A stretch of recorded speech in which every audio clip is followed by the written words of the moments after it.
faceva il palo nella banda dell'Ortega, ma era sguardo, non ci vedeva quasi più.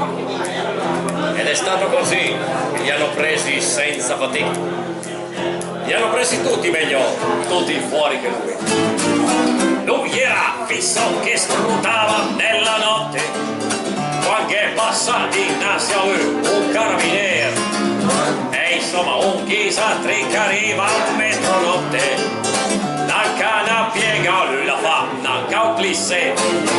Faceva il palo nella banda dell'Ortega, faceva il palo perché lei era il suo mestiere. Così precisi come quelli della mascherpa sono rimasti lì i suoi amici a vedere arrivare i carabinieri e ha detto: ma come? Brutta legge ad una vacca porca, ma il nostro papà, brutta bestia, ma dov'è?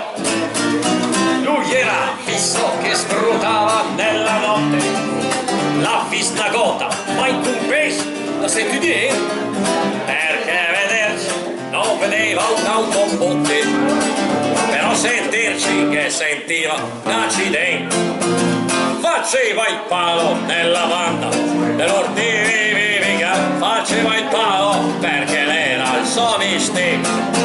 Ci sono stati pugni, spari, grida e botte, e a mena via l'era già quasi mesti.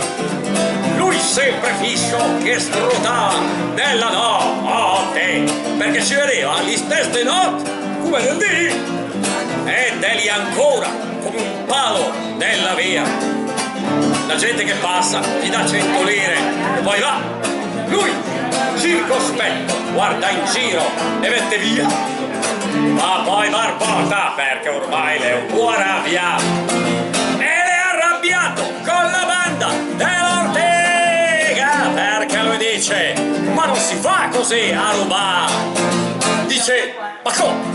Vabbè, mi lasciano qui fuori e loro chissà quant'è che vengono su, e poi il bottino me lo portano su a 100 lire, Vabbè, un po' per volta, ma far così non finiamo più.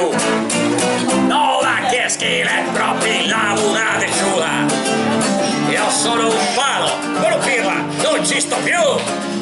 Io vengo via da questa banda di pistola, divento improprio così non ci penso più.